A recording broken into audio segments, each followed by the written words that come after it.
Welcome to the Guild.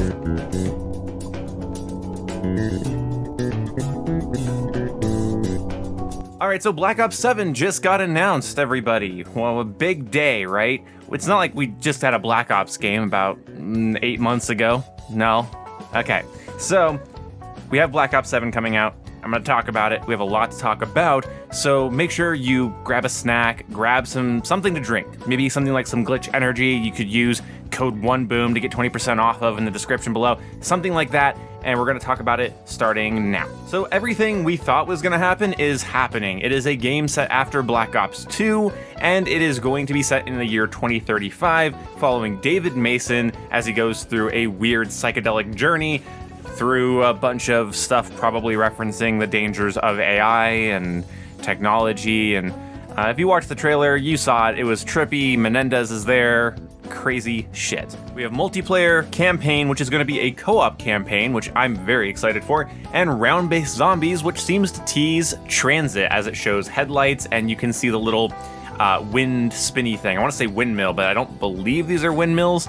I grew up in rural Oregon. I should know what these are called, but whatever. Which is, of course, referencing like farm from the original Transit. If you don't know what Transit is, then I recommend looking at Black Ops 2 Transit and get an idea of what I'm talking about, but not right now. I'm talking. Now, if these leaks are true, then the other leaks might be true as well. When it comes to combining Omni movement with stuff like double jumping and wall running, we might be getting an advanced movement COD game, a mix of brand new multiplayer maps, as well as remastered maps from Black Ops 2 and potentially Black Ops 3 if wall running is included.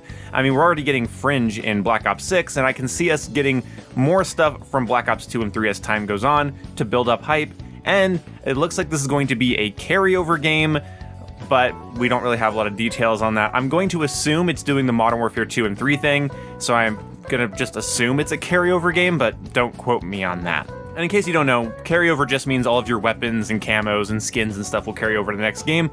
I'm hoping that counts for everything except like operator skins, because I'd really rather not start this cool, gritty, sci-fi futuristic game with Ninja Turtles, but whatever. We'll see how the cosmetics play out next year. That's a whole other video. That's a whole other bridge to cross then.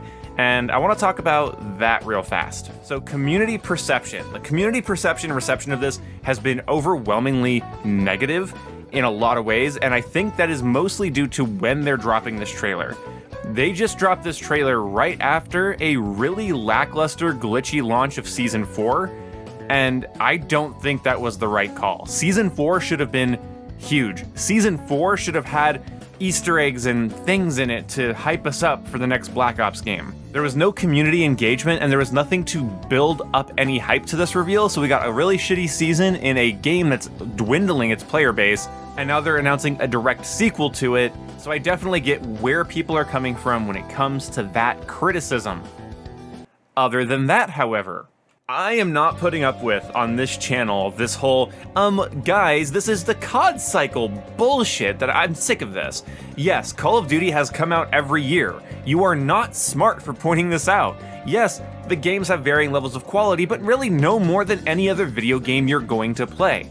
Obviously, Call of Duty is not going to have the same quality control as Red Dead Redemption 2. But of course, like, even something like Red Dead Redemption 2, a gold standard game for most people, right? Gold standard game, you could still find so many video essays pointing out the repetitive and crappy, outdated design structure of the game's story and the broken, unsupported nature of its multiplayer. If you dive into any game a little bit past the surface and a little bit past your own nostalgia or feelings about it, it's not perfect, it's flawed, it's stupid. So pointing out that Call of Duty, A, comes out every year, B, isn't perfect, and C, we're gonna have problems with this one, I don't care. Those three things don't matter. None of that's the point. We're fans of Call of Duty. If you're watching this channel, if you subscribe to this channel, you're likely a fan of Call of Duty. If you're not a fan of Call of Duty, if you don't like playing it, you don't understand it, you've outgrown it, you're doing other things, then I have no idea why you're subscribed, or even why you're clicking on this video in particular. So when I talk about being burnt out on the franchise or the franchise making bad decisions, that is a whole different thing compared to this general, oh, didn't we just get a Call of Duty? Yeah, this happens every fucking year, dumbass. I'm sorry, this pisses me off more than anything in our community, in online discourse about Call of Duty in general. if you're confused or perplexed by this, but like you buy every Soulsborne clone that comes out, I don't want to talk to you. You're like, I don't play Call of Duty, all those games are the same. Anyway, when's the next Mortal Kombat getting announced? Or time to sit down and play, another 300 hours of Sims 4. Oh, how I love to play World of Warcraft that charges me every month for a subscription. You realize how stupid a lot of you sound? It's a competitive shooter, okay? It's gonna piss you off. It's not fair. Call of Duty is all about like millimeters and milliseconds. Call of Duty has very small margins for error. It is inherently frustrating by its design. If you don't like it, there's the door. And I'd love to just say, I almost just said, end of discussion. But it's not. I'm gonna be harping on that bullshit for the rest of the year and going forward on this channel. I want it squashed. I want it out of my comment section. I want it out of the online discourse. I want to be able to judge Call of Duty on the merits of being a video game, not on the merits of the fact that it exists in the first place. If that offended me, then why would I be here? And if it offends you, then I go back to what I said earlier. Why the hell are you here? Anyway, moving on.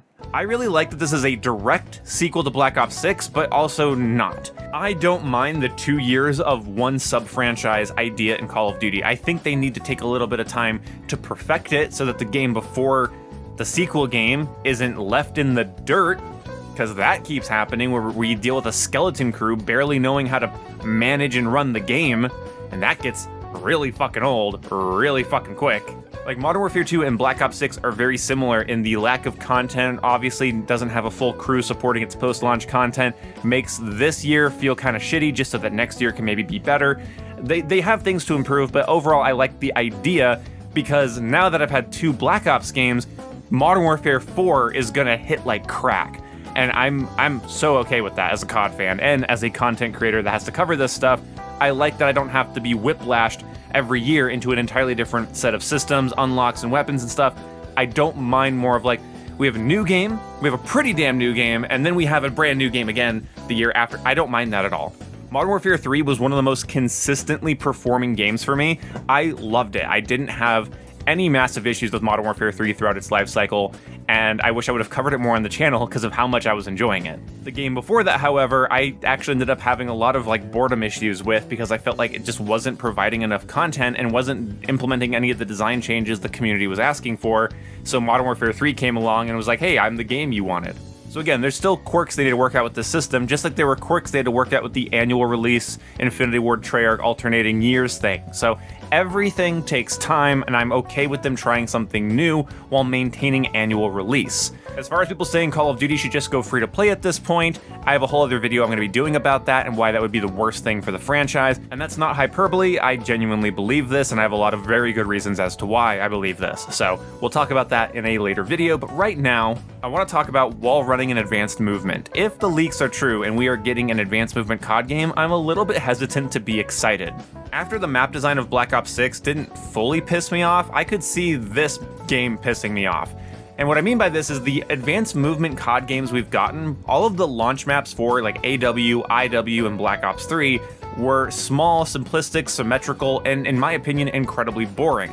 Because the maps themselves would have been fine, the maps plus advanced movement felt crowded, overly fast-paced, and just sort of like a, poorly paced piece of shit. I don't know.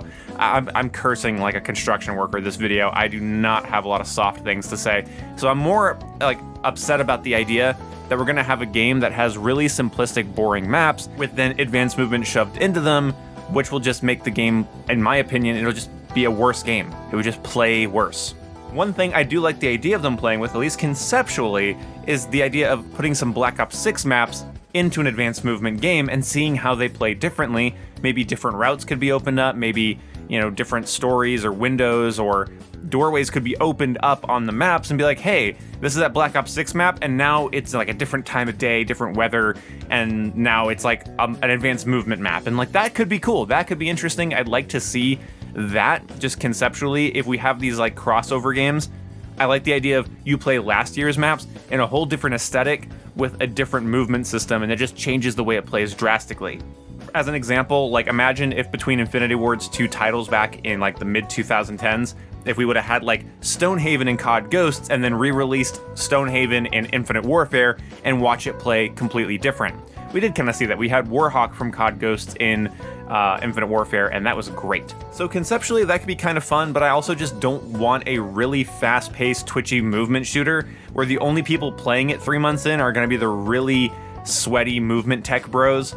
I don't really want that, because even like, yeah, the launch hype might carry me through that, but in terms of being able to play the game throughout the whole year, if it's just a sweaty movement game like Black Ops 6 kind of already is, I don't think I'm going to enjoy it on a meta level, and then I'm not going to be playing it very much. I will say, however, being a futuristic game is going to make it more interesting to me. I do hope it's more grounded. I do hope that if it is advanced movement, the maps that they add are complicated and weird and fun and gimmicky, so that the game doesn't feel like, again, just constant bouncing around and shooting. Like, there is like some actual map depth to the advanced movement. But it being futuristic means they can play with a lot of new technology, so equipment and score streaks and weapons and attachments can go kind of crazy, and I'd be really down for that. In fact, I hope we get like a futuristic gunsmith that just has 8 attachments as the default, and then maybe there's even a wildcard that gives you 10 attachments, and we just play with these crazy, tweaked out futuristic weapons. I think that'd be really cool, basically perfecting the Vanguard idea in a setting that makes more sense for that. So my last 2 personal things here, the big thing is I hope they change the way we make our class. I was really thinking about if I had to pick one core thing about COD multiplayer that I want different, I like Black Ops 6's Time to Kill. I'm okay with it being a movement shooter, even if that hurts the longevity of it for me if it gets really sweaty. If I could change one singular mechanic about the game, I really want a new way to make a class. I want new perks. I want something as innovative as what Pick 10 was back in the day, or as innovative as what Call of Duty Ghosts tiered perk system was. I want that back. Black Ops 6 let me down really bad with its just completely boring, butchered perk system, especially compared to last year's with Modern Warfare 3. Modern Warfare 3 had a great perk and gear system. I really liked it, and I really hope they build on that. My next personal thing is that finding out there's going to be new maps in the game kind of bums me out, and I want you to hear me out. I'm almost 30 years old. I am very nostalgic for Black Ops 2, and I don't feel like we're ever going to get a full Black Ops 2 remastered with the way Call of Duty handles Warzone and annual releases, so I was genuinely hoping for a game that's just Black Ops 2 maps. Or better yet, just Black Ops 2 maps, and then all the DLC maps for the rest of the season are Black Ops 1 and 3 maps. Just highlighting the Black Ops trilogy in a really big love letter would be awesome. I want that more than most things. And then adding gear and weapons and equipment from Black Ops 2, from both the campaign and the multiplayer, I think would be really cool. And really just making it that sort of half remaster, half sequel, half expansion that Modern Warfare 3 was, but improving on that Modern Warfare 3 idea by maybe innovating with some of the visuals and aesthetics and really making it feel new while also having it be very familiar. That's what I would like to see. That's, I know that's a lot of buzzwords, but that's what I would like to see. I'm kind of concerned that this is just going to be Raven and Treyarch making another Black Ops game with some Black Ops 2 nostalgia, a bunch of crossover, carryover, carry forward, crappy skins I don't want to see, and then it just sort of becomes a really twitchy, sweaty movement shooter that loses me after about 8 months because I get fatigued on sweating my ass off every single game. Like an advanced movement game with how skill-based matchmaking works now, I don't know if I have the patience for. Like at launch, yeah, I can ride the hype. I can be downing glitch energy and eating Cheetos and, sitting here getting fully invested, fully thrown in, live streaming all hours of the day for you guys. And then, like, after a couple months of that, I'm gonna burn the fuck out. But it goes without saying, I'm always excited for COD, not just as a Call of Duty content creator, but as a guy that just fucking likes this series. I don't know why people are so afraid to just be excited for this series. Why not? Like, hey, did you like Black Ops 2? Did you like David Mason's story? Did you like all the weird, trippy stuff from the Black Ops series and you wanted a direct sequel to Black Ops 2? Here's that. That's exciting. It's Rudy Tooty point and shooty Call of Duty time, and I'm fine with that. There's no reason to not be fine with that. Like, here's an idea. You have your own money, or at least your own allowance to money that you can choose wherever it goes, okay? And you enjoy Call of Duty and you like playing it either by yourself or with friends, ranked, competitive, or just like public matches or private matches or zombies, or just you love playing campaigns. Just be excited. Let yourself be excited. Don't let the internet deter you from being excited. And if you're just done with COD, be done with COD. I really hope you spend energy finding new games to be excited about and emotionally invested in than spending time in videos like these trolling the comment section because the game kicked your ass so hard you don't really want to play it anymore. I don't care. I don't want your defeat story, I want your success story. So if you're not playing Call of Duty, let me know what games you are playing right now and why you're enjoying them, and maybe what Call of Duty could learn from them. That'd be a really interesting comment section. And if you watched this video for all 15 minutes, then I feel like you're the kind of person that would leave that comment. So prove me right down below. Anyway, I'll see you when I see you guys. Goodbye.